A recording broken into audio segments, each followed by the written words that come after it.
فرمانے لگے قادسیہ سے آ رہے ہو؟ وہ کیا کہتا ہے؟ پھٹے پرانے کپڑے، ٹوٹے ہوئے جوتے، سر پہ پرانی پگڑی. کہنے لگے غلام مدینے کے رہنے والے ہو؟ حضرت عمر کہنے لگے ہاں مدینے کا ہوں. کہا میں قادسیہ سے آیا ہوں، الحمدللہ اللہ نے اسلام کو فتح دے دی ہے، الحمدللہ کفر کی کمر ٹوٹ گئی ہے. اس نے یہ بات کر کے تو گھوڑے کو ایڑی لگائی، گھوڑا دوڑنے لگا مدینے کے. حضرت عمر بھی ساتھ ساتھ دوڑ رہے. فرمانے لگے اچھا بتاؤ خالد بن ولید کا کیا حال ہے؟ تھوڑا آگے جا کے فرمانے لگے اسامہ بن زید کیسے ہے؟ وہ کہتے ہیں ٹھیک ہے. پھر اس نے اور گھوڑا. عمر ساتھ ساتھ دوڑ رہے ہیں، ساتھ ساتھ. 24 لاکھ مربع میل کا حکمران، ایک جوتا پیر سے نکل گیا، عمر دوڑ رہے ہیں. آگے جا کے پوچھتے ہیں سعد بن ابی وقاص کا کیا حال ہے؟ تو حضور وہ بھی ٹھیک ہے. کتنے لوگ میرے شہید ہو گئے مسلمانوں میں سے؟ کہنے لگا صحیح گنتی کا نہیں پتا، یہ لفظ ادا ہوتے ہوتے مدینے کی سرحد آ گئی. لوگوں نے عمر کو گھوڑے کے ساتھ دوڑتے دیکھا تو کہا امیر المومنین کیوں دوڑ رہے ہیں؟ وہ غلام چھلانگ لگا کے نیچے آیا، قدموں میں بیٹھ گیا. کہنے لگا حضور آپ نے بتایا ہی نہیں آپ امیر المومنین ہیں. آپ فرمانے لگے کیا بتاتا؟ میں تو اونٹ چرانے والے کا پتر ہوں، کیا بتاتا؟ وہ عمر ہوں جس نے اپنے گناہوں کا حساب دینا ہے. کیا بتاتا؟ جو سعد بن ابی وقاص کو جہاد پہ بھیج کے خود بزدلوں کی طرح گھر میں بیٹھا ہے. کیا بتاتا؟ کوئی حیثیت نہیں، کوئی تار. تو نے اچھا کیا، تو مجاہد تھا، مجھے ساتھ ساتھ دوڑایا، تو نے اچھا کیا. جتنے لوگ تھے چیخے مار کے رونے لگے. حضرت فاروق اعظم سے کہنے لگے عمر جب تک تیرے جلوے رہیں گے اللہ کامیابیاں ہی عطا فرمائے گا، جب تک تیرا رنگ رہے گا اللہ تعالیٰ نوازتا ہی رہے گا. کچھ نہیں کبھی اپنا آپ ظاہر ہی نہیں کیا. بہت بڑے تھے، بہت بڑے تھے حضرت عمر، بڑے تھے، لیکن ساری زندگی اپنے محاذ. حضرت ابو رافع غلام تھے، قرآن پاک بڑا سونا پڑھتے تھے. حضرت عمر جب بھی انہیں ملتے کہتے ابو رافع تو عمر سے اچھا ہے، قرآن بڑا شاندار پڑھتا ہے. تو وہ کہتے حضور اگر میں قرآن صحیح پڑھتا ہوں تو آپ کو قرآن کی تشریح زیادہ صحیح آتی ہے، آپ بھی تو مجھ سے افضل ہیں. تو آپ فرماتے نہیں پھر بھی تو مجھ سے افضل ہے. کیوں؟ اس لیے کہ تو اپنے غلام اپنے آقا کی نوکری بھی ٹھیک کرتا ہے اور رب کی عبادت بھی ٹھیک کرتا ہے، اور مجھے خالص صرف عبادت کرنی ہوتی ہے وہ بھی ٹھیک نہیں کر پاتا. ساری زندگی اپنا محاسبہ، ساری زندگی اپنے گریبان میں دیکھا، ساری زندگی اپنے آپ کو پرکھا، اپنے آپ کو ٹٹولا. 62 سال عمر بیت گئی. حضرت حذیفہ بن یمان ایک صحابی تھے، میرے نبی کریم علیہ السلام نا ان سے راز کی باتیں کرتے تھے. ہر بندے کا ہاضمہ ٹھیک نہیں ہوتا، سب سے راز کی بات نہیں کرنی چاہیے. حضرت حذیفہ بن یمان کہتے ہیں حضور راز کی باتیں بتاتے. مدینہ منورہ میں جو منافقین تھے ان کی لسٹ بھی نبی پاک نے حضرت حذیفہ بن یمان کو دی تھی. جب کوئی مشکوک آدمی مر جاتا نا تو صحابہ کہتے ہیں ہم دیکھتے اگر حضرت حذیفہ نے جنازہ پڑھا ہے تو ہم بھی جنازہ پڑھ لیتے. نبی پاک نے بھی کچھ جنازے نہیں پڑھے. ترمذی میں ہے فرمایا عثمان سے جو بغض رکھے اس کا جنازہ نہیں پڑھیں گے. حضرت حذیفہ بن یمان اگر جنازہ پڑھتے تو لوگ پڑھتے، وہ نہ پڑھتے تو لوگ جنازہ نہ پڑھتے. حضرت حذیفہ بن یمان کہتے ہیں جناب عمر فاروق کی خلافت کے آخری ایام تھے، کچھ دنوں کے بعد وہ شہید ہو گئے. فرماتے آدھی رات کا وقت تھا، میں گھر میں سویا تھا بڑا بے فکر، اچانک میرے دروازے پہ دستک ہوئی، میں گھبرا کے اٹھا. اتنی رات کو کون آیا؟ کہتے ہیں قربان جاؤں دروازے پہ گیا تو امیر المومنین فاروق اعظم دروازے پہ. میں نے کہا عمر کوئی حکم تھا تو مجھے بلا لیتے. کہنے لگے میں نا امیر بن کے نہیں آیا، تیرا ویر بن کے آیا ہوں. امیر المومنین کی حیثیت سے سرکاری کام سے بلاتا تو وہاں بلاتا، مجھے ایک ذاتی کام پڑ گیا. کہتے ہیں میں نے عمر کو گھر کی اندر بلا کے چارپائی پہ بٹھایا. میں نے کہا حضور میں غریب آدمی میں کیا آپ کے کام آ سکتا ہوں؟ تو کہتے ہیں انہوں نے نا مجھے ساتھ بٹھا لیا، پھر میرا ہاتھ پکڑ لیا. کہنے لگے تو عمر کو جانتا ہے؟ عمر جھوٹ نہیں بولتا. تو جانتا ہے؟ عمر وعدوں کا پکا ہے. کہا حضور جانتا ہوں. کہا میں اس وقت آیا ہوں جب دیکھ بھی کوئی نہیں رہا. حضرت حذیفہ بن یمان کہتے ہیں پریشان ہو گیا، حضور پہلیاں نہ بجھوائیں، مہربانی کریں بتائیں کدھر آئے ہیں. تو حضرت عمر فاروق فرمانے لگے 62 سال کا ہو گیا ہوں، 63 میں چل رہا ہے، داڑھی سفید ہو گئی ہے، پھل پک گیا، اٹھ فریدہ ستیا، داڑھی آ گئی پور، اگا نیڑے آ گئی، پچھا رہ گئی دور. اب قبر حشر کا معاملہ صاف نظر آنے لگا ہے. کہا حضور مجھ سے کیا چاہتے ہیں؟ حضرت عمر رو پڑے، کہنے لگے آج میں عشاء کے بعد نکلا ہوں تو نبی پاک کے صحابہ مجھے نیک کہہ رہے تھے، پھر میں نے بچوں کی ماں سے اور بچوں سے بھی پوچھا ہے، وہ بھی مجھ سے راضی ہیں، پر حذیفہ تیرے ساتھ نبی پاک راز کی باتیں کرتے تھے، سچ بتا کہیں عمر کا نام منافقوں میں شامل تو نہیں؟ سچ بتا ان منافقین میں تو شامل نہیں، کہیں اوپر اوپر سے تو نہیں سارا کچھ؟ حضرت حذیفہ بن یمان کہتے ہیں میں باپ کے مرنے پہ اتنا نہیں رویا جتنا عمر کے سوال پہ رویا۔ میں قدموں میں بیٹھ گیا، میں نے کہا نہیں عمر یہ تو میں نے نہیں سنا، لیکن یہ میں نے نبی پاک سے ضرور سنا ہے کہ میرے بعد اگر کوئی نبی ہوتا تو عمر ابن خطاب ہوتا۔ یہ میں نے اپنے کانوں سے سنا ہے کہ عمر جس گلی سے گزرے شیطان رستہ بدل جاتا ہے۔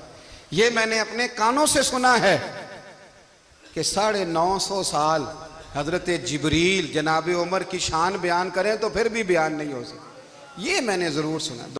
حضرت عمر فاروق رضی اللہ تعالیٰ عنہ آئیڈیل ہیں، ایک ہیرو ہیں، ان کی زندگی کے درجنوں پہلو ہیں، ہر سال ہم ایک پہلو بیان کر دیتے ہیں، کبھی عدل و انصاف پہ بات کر لیتے ہیں، کبھی نظام حکومت پر۔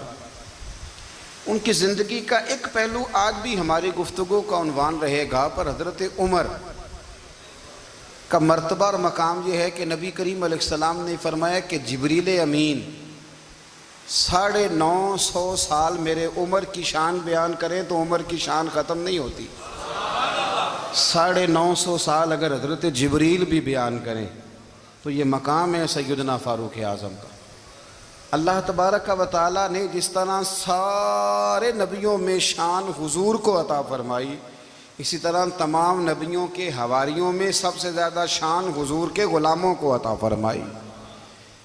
قرآن مجید میں اللہ کریم نے فرمایا یا ایھا الذین آمنوا قوا انفسکم واہلیکم نارا، فرمایا اے ایمان والو خود بھی جہنم کی آگ سے بچو اور اپنے گھر والوں کو بھی دوزخ کی آگ سے بچاؤ۔ خود بھی بچو اور اپنے گھر والوں کو بھی، کس کو جی؟ جی ہماری ساری نصیحتیں باہر والوں کے لیے ہیں۔ باہر ہمیں بہت بڑا لیکچر بھی دینا پڑے تو چلتا ہے، بہت بڑی داستان سرائی بھی کرنی پڑے تو چلتی ہے۔ سٹیٹس اور معیار یہ ہے کہ سارا کچھ باہر والوں کے لیے، اور گھر کے وہ پھول جن کی آبیاری بھی ہم نے کرنی تھی، کوئی جڑی بوٹیاں اگ گئیں تو وہ کاٹنی بھی ہم نے خود تھی، دھوپ اور چھاؤں کا خیال بھی ہم نے رکھنا تھا، وہاں ہماری نظر نہیں ہوتی۔